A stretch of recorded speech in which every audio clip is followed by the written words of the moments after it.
Okay, so the players' union and the owners met today, but it only lasted about 15 minutes, and they did not discuss anything pertaining to service time manipulation or raising salary for pre-arbitration players, or even payroll tax threshold levels. Those things were not part of the discussions. This meeting today pertained to two new proposals that were initiated by the players' union. And I'm going to go over them. I'm going to go over them now so you understand what's going on. But there was no deal today, obviously, but steps in the right direction, apparently. So with that, by the way, if it's your first time here, welcome. Please hit that subscribe button and the bell icon so you're not only notified of everything that goes on pertaining to Lockout afterward, but you don't miss any of the important content either. So I want to make sure you don't miss all the breaking news that's going to hit us once this Lockout's over.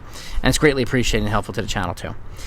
So two new things, and I'm reading right from MLBTradeRumors.com here, so bear with me. And Jeff Passan has also confirmed this via Twitter and a whole bunch of other folks. But so the MLB Players Union was looking to move the qualifying offer for threshold, I should say, for arbitration eligibility players to 2+ years instead of 3+ years for Super 2 eligible players, right? And the union has now dropped that. They've abandoned that demand, and they're kind of pivoting here.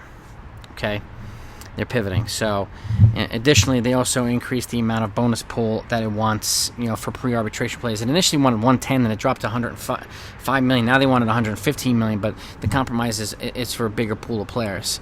So, I think it's 150 players, if I'm not mistaken. So, and the MLB owners are still sticking to a $15 million bonus pool for arbitration players or pre-arbitration players. So, whether that's a big move, it still remains to be seen. I don't think it is, but it essentially looks like another concession by the Players Association. But those are the kind of the main details of what happened today. It's nothing sexy, but so the increase in the bonus pool, like I said, is tied to both the Super 2 and the broader kind of goal of getting more money across the board to players. And so an effort to get the younger players paid more one way or another. So a lot of these, they all revolve around this. And the overall proposal from the union, essentially, like I said, it looks like a concession. I don't know if it's in their eyes or the owner's eyes, but it looks like a concession. So those are the two major things that were discussed today.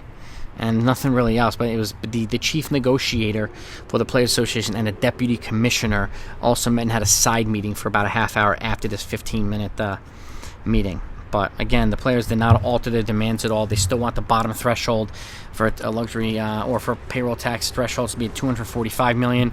The owners still wanted a $214. So they're miles apart there, and there's still things that need to be resolved. So at the end of the day, if the players, the owners need to come back immediately here and make a counter, and these guys can come back and make a counter. No more 5-7 days now. It's just going to eat into the season, and it will eat into the regular season if something's not agreed to in the next week or two. So I'll keep you updated on everything else, and I'll keep it coming. Talk to you next time.